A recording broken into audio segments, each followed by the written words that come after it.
Hello, this is Eric Knowlton, Assistant Superintendent. We are here today with two other people who will identify themselves, and the purpose is to discuss the NCLB law, CIPS, the CIPS process, and SES, all terms we will define as we talk, and to get more clarity on that for you folks at the Willard School this year. So I'm going to ask Anne on my right to speak as far as what her role is and why she's here. My name is Anne Hanselman. I'm a mother of 3 kids here in Sanford, one of which is going to 4th grade here at Willard and 2 at Lafayette. I'm also a volunteer parent leader with Our Schools, Our Future, which is a community organization that's really looking to increase involvement of community and parent members with the school here in Sanford and really speak up for education here in our town. And I'm Chuck Potter. I'm the principal here at Willard School, and I want to be able to answer some questions and hopefully put parents' answer any concerns that they may have and alleviate any fears they may have about what the CIPS 2 status means for their child. And if you want to start, you have a series of questions that some I might answer, some Chuck might answer, some we both might answer. All right.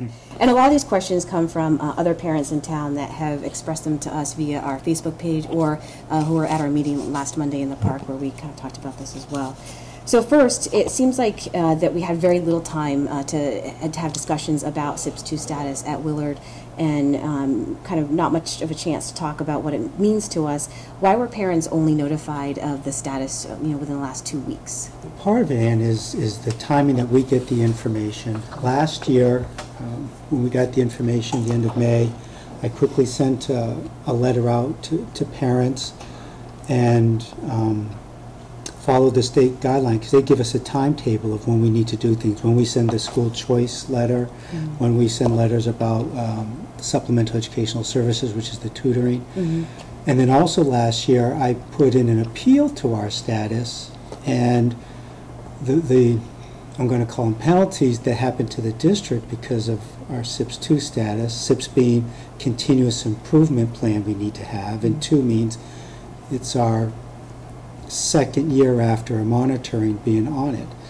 And so there were some big penalties to the district through federal monies that Sanford experienced. And in December we found out through the appeal process that actually Willard School did make AYP through something called safe harbor. That means we had enough growth in our subgroups to go on to a holding status, because you have to do it 2 years in a row to show adequate yearly progress. So instead of getting everybody worked up again, I said, okay, we want real confirmation. I put in an appeal process again, and that came back 2 weeks ago in an email from the Department of Ed and saying that no, that we didn't make AYP. Okay. And I think a lot of it is we were just waiting for clear notification. The way we found out, I know Mr. Knowlton was contacting people at the Department of Ed saying, where are we? He had attended a couple webinars to find out what the status of all the schools in Sanford were, and kept hearing conflicting information.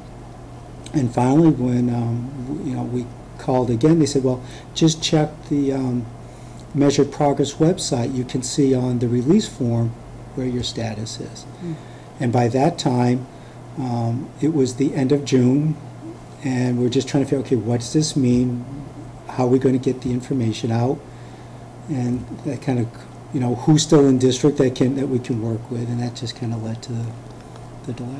And I'd just like to add that much of what is sent out to parents has to be approved first by the state. So this means sending copies of letters or information to Augusta, and believe me, the turnaround is not immediate. Sometimes days go by, and we're waiting for them to say it's okay to send this letter out, we approve of this letter, which they do for every district. It's not just Sanford. And so that delays the process and runs it back, even to the point now where we've had some things that need to be approved, and I've just said, send it out. We can't keep waiting. We don't always have those options, and I feel parents need to be informed, and as soon as possible. And this late information coming to parents is not something we did or just dropped the ball and did. We've been working on this whole process, as Chuck mentioned, since early June. And I didn't want to send out, as Chuck said, false information. And I did receive some information more than once that was not totally accurate and had to back up. So I just said, until I have something that's concrete, we're not sending it out. So that is rather a long answer, but that's in essence what's happened. And what they did last year is they sent us a letter from the Department of Ed saying this is your official standing. And we haven't received anything in writing yet. No. So. Oh, we even haven't received it yet. Okay. No, we have an email, but that's it as far as Willard is concerned. Although I've been told the status of the other schools, I have yet to receive anything in writing. And we were told on that it could be mid-September. Is there any chance that this could be a false alarm like last year at this point? I was really hoping so, but through the appeal and saying we didn't make it through the appeal process, I think this is official. This is not. And the other piece is we need to send letters out informing all the parents of this, individual letters, not emails or anything like that. And that's a direct mailing, running copies, approved letter, sealing them, postage, down in the post office, and delivered. So that's another whole step in the process. So unfortunately, it's not a mistake. I caught them last year. We're not going to be able to do that this year. You indicated you have the status on the other schools in our district. Are there other schools that are in a similar situation or at risk for being in SIPS 2 status in future years? Not any school that's in a risk status for this year.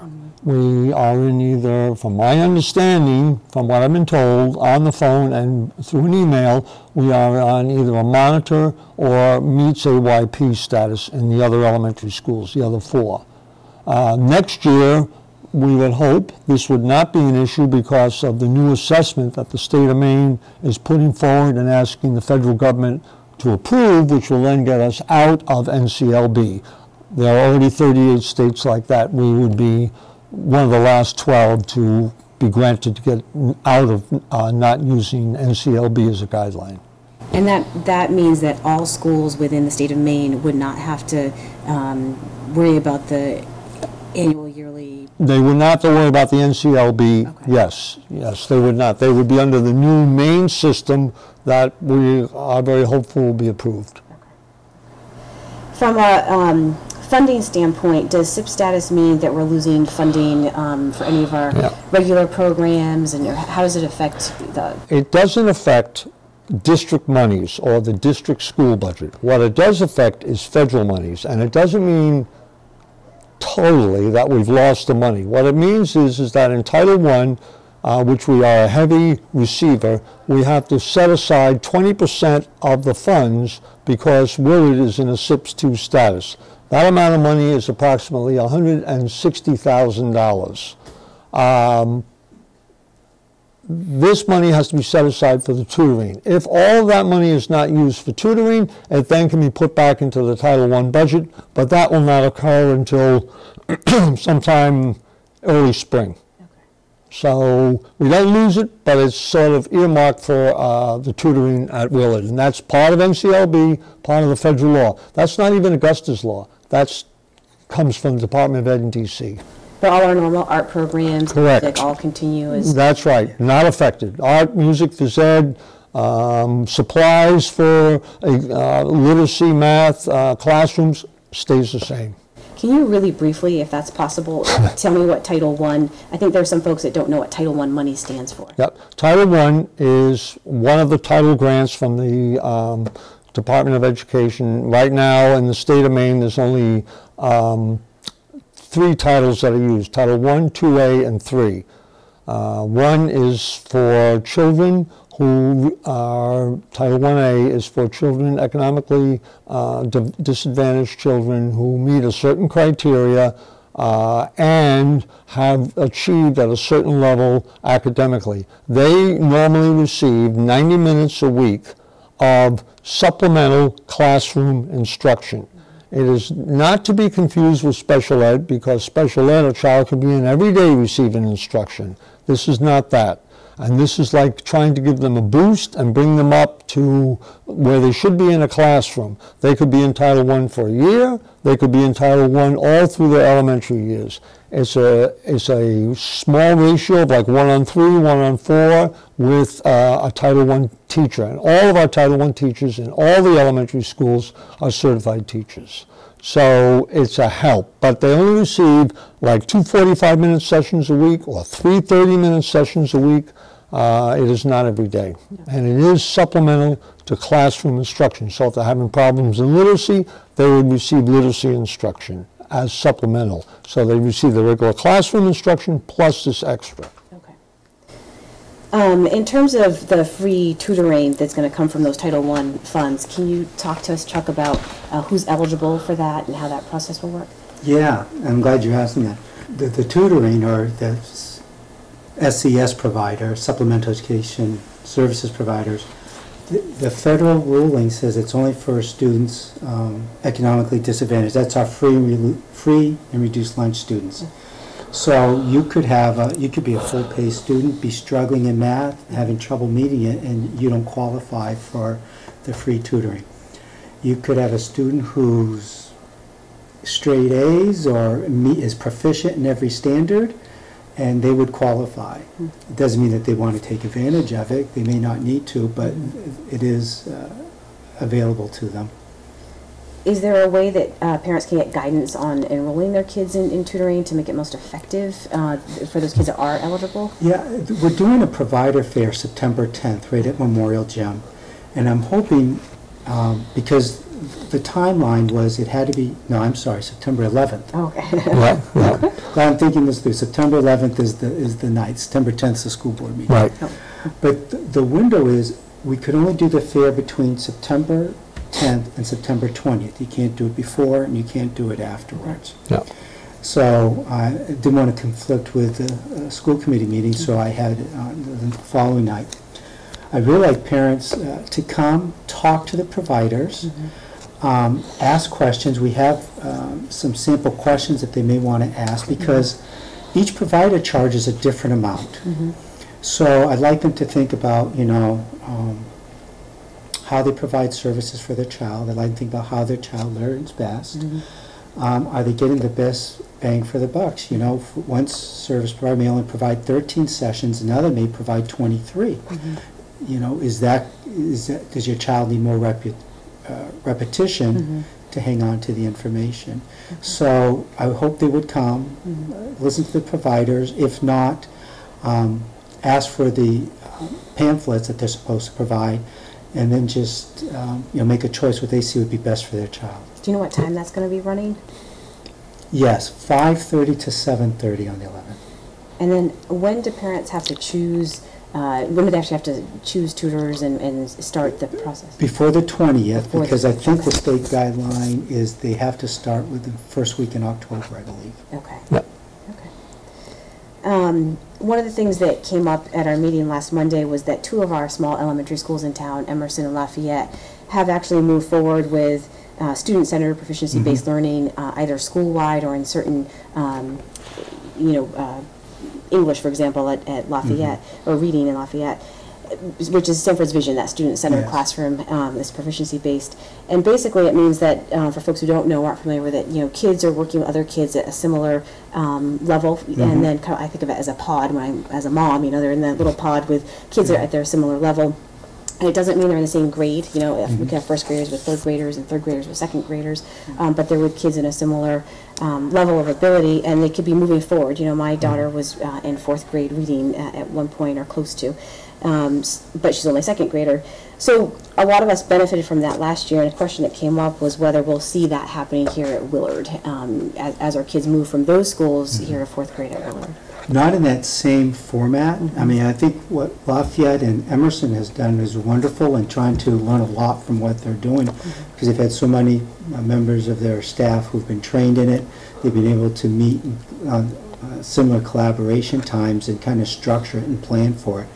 I've had a lot of teachers who are in the midst of the training for this student-centered performance-based learning, and so we're in the classroom design portion of it, and that has to be underway before you look at the instructional design. So before we can start making too many changes in instruction, we need to have visits from like Doug Finn, who's here, to give us feedback. Do we have the classroom design set up properly so that students will benefit from the instruction?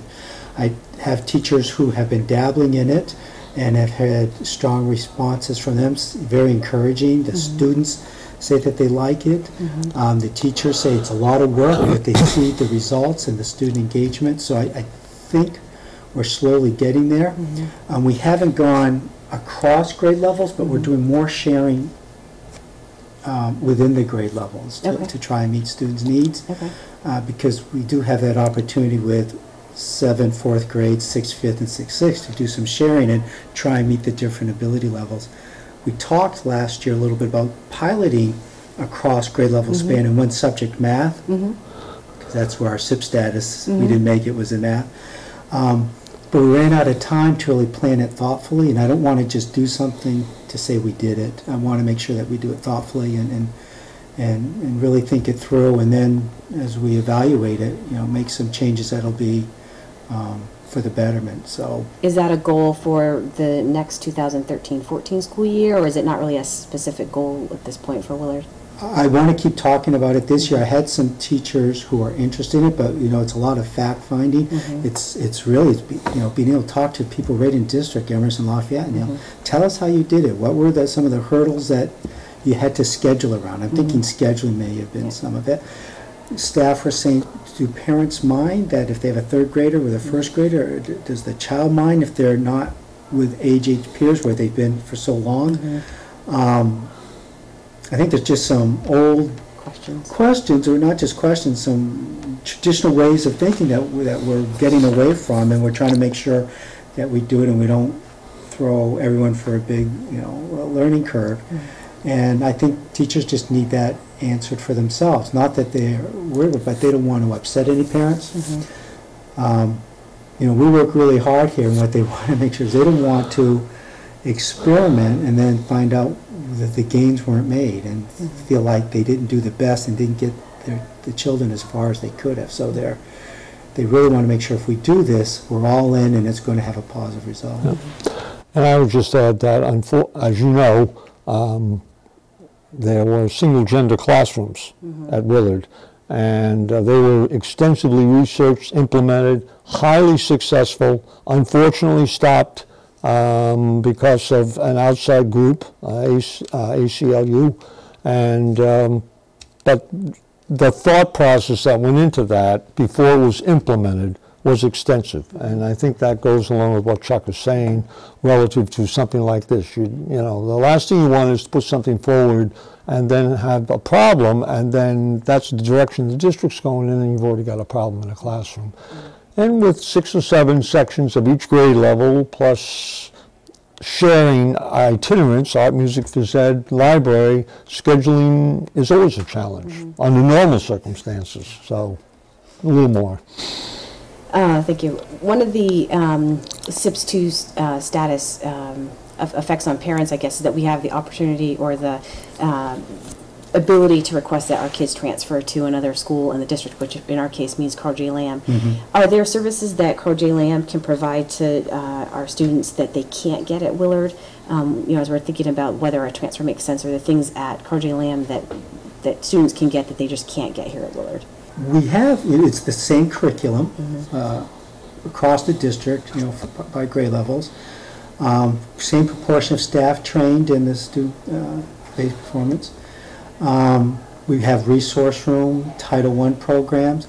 The only slight difference is they have one special ed program for higher needs, more involved direct instruction, and we have a different program that involves the emotionally based disabilities. And they service for the district, and then we service for the district 4, 5, 6 here. So other than that, the services are the same. And the curriculums are similar in both schools? Absolutely.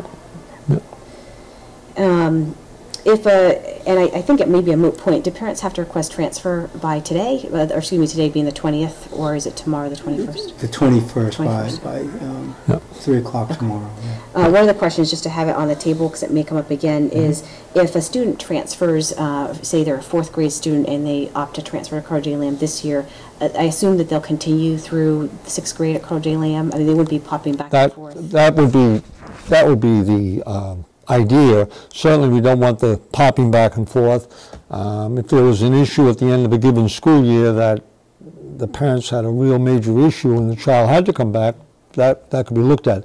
As far as next year or beyond that's concerned, we have to look at the new plan that the state's coming up with, and that would impact on school choice and a lot of things that we currently do, might not be doing then. Yeah.